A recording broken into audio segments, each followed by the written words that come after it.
মানুষ মারা কত বড় অপরাধ। আপনারা বিরক্ত হচ্ছেন না তো? আমি খুব কষ্ট দেব না, তাড়াতাড়ি ছাড়বো। আল্লাহ তাআলা বলছেন, মান কাতালা নাফসান বিগাইরি নাফসিন আও ফাসাদিন ফিল আরদ ফাকান্নামা কাতালান নাসা জামিআ।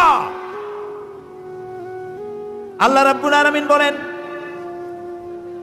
যে ব্যক্তি কোনো মানুষকে নিহত ব্যক্তির বদলা হিসাবে হত্যা করার কোনো অর্ডার কোর্ট থেকে হয় নাই, এমন কোন নিরপরাধ মানুষকে যদি কেউ হত্যা করে, একটা মানুষকে হত্যা করার অর্থ হলো সেজন্য তামাম পৃথিবীর সব মানুষকে হত্যা করলো। কে বলেছেন? জোরে বলেন, কে বলেছেন? একটা মানুষ মারার অপরাধ সারা পৃথিবীর সব মানুষ হত্যা করার অপরাধ। ওয়ামান নাহিয়াহা ফাকান্নামা আহইয়ান নাসা জামিআ।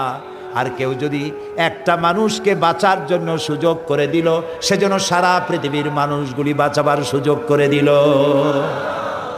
সুবহানাল্লাহ।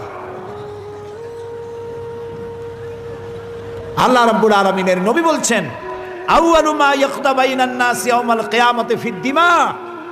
কিয়ামতের দিন সর্বপ্রথম আল্লাহ তাআলা রক্তের বিচার করবেন, খুনের বিচার করবেন। আগে যত খুন হয়েছে, খুনের পরামর্শ যারা দিয়েছে, সহযোগিতা যারা করেছে, বুদ্ধি যারা, টাকা যারা দিয়েছে, এদের বিচার হবে সকলের আগে। আল্লাহ তাআলার রাসূল বলছেন, হাদিস, এটা কি শোনাচ্ছি? হাদিস। আল্লাহর কাছে, খুব লক্ষ্য করে শুনুন, আল্লাহর কাছে গোটা পৃথিবী ধ্বংস হওয়া সহজ, একটি মানুষ হত্যা করা এর থেকে কঠিন। পৃথিবী ধ্বংস হয়ে যাক, পৃথিবী ধ্বংস হতে পারে, এটা সহজ আল্লাহর কাছে। একটা মানুষ হত্যার অপরাধ এর থেকে বেশি। আজ এইভাবে করে মানুষকে হত্যা করা হচ্ছে, এদের শাস্তি কি? আল্লাহ তাআলা বলছেন, ইন্নামা জাযাউল লাযীনা ইউহারিবুনাল্লাহা ওয়া রাসূলাহু ওয়া ইয়াসআউনা ফিল আরদি ফাসাদা। আল্লাহ তাআলা বলেন, যারা নাকি এই জমিনে বিপর্যয় সৃষ্টি করে, সন্ত্রাস সৃষ্টি করে, তাদের জন্য 4 ধরনের শাস্তি। কয় ধরনের? 4 ধরনের শাস্তি। কে বলতেছেন? আল্লাহ তাআলা। আইয়ুকাত্তালু, যারা সন্ত্রাস সৃষ্টি করে, জমিনে বিপর্যয় সৃষ্টি করে, তাদেরকে হত্যা করো। কে নির্দেশ করছেন?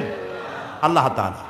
আও ইউসাল্লাবু, অথবা শুলে চড়াও, অথবা তাদের হাত পা কেটে দাও, মিন খিলাফ, একটার উল্টা আরেকটা, অথবা তাদেরকে দেশ থেকে বহিষ্কার করে দাও।